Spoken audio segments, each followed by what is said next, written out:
अस्सलामुअलैकुम प्यारे बच्चों, 3 की तकसीम पजीरी की कसौटी इस सबक में हम देखने जा रहे हैं। इस उन्वान पर इसको हम एक जदूल की मदद से समझते हैं कि ऐसे कौन से आदाद है जो 3 से पूरी तरीके से तकसीम होंगे, क्योंकि जो आदाद 3 से पूरी तरीके से तकसीम पजीर रहेंगे उनकी पहचान हम कैसे कर सकते हैं आसानी के साथ। इसके लिए हम इस जदूल के ज़रिए मालूमात हासिल करेंगे। इस जदूल में हम देख रहे हैं कि इसमें अदद है, अदद के हिस्सों की जमा है। क्या जमा 3 से तकसीम होती है, ये हमको देखना है। क्या दिया हुआ अदद से 3 से तकसीम पजीर रहेगा, इस बारे में हम इस जदूल के ज़रिए मालूमात हासिल करते हैं। जैसा पहला अदद हमने लिया है 63।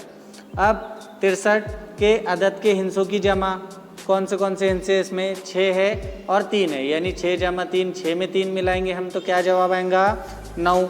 अब क्या तीसरा कॉलम देखेंगे, क्या जमा 3 से तकसीम होती है? क्या 9 3 के पहाड़े में आता है? आता है, यानी ये अदद 3 से 9 3 से तकसीम पजीर रहेगा। अब अगर 9 3 से तकसीम पजीर है तो इसका ये मतलब होता है कि 63 भी 3 से तकसीम पजीर रहेगा।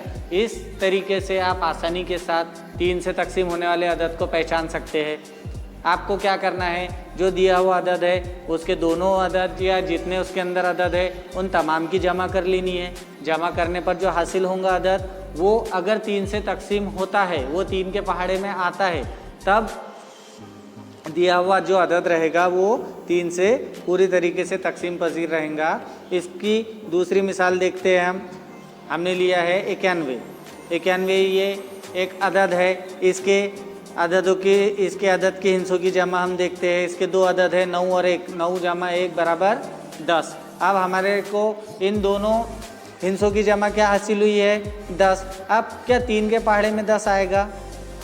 नहीं आएगा।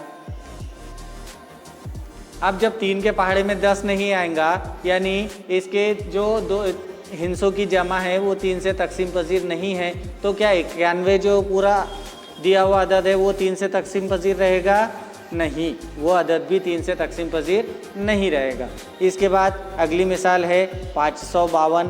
552 में 5 जमा 5 जमा 2 बराबर 12। अब 12 भी 3 से तकसीम पजीर है, इसलिए 552 भी 3 से तकसीम पजीर रहेगा।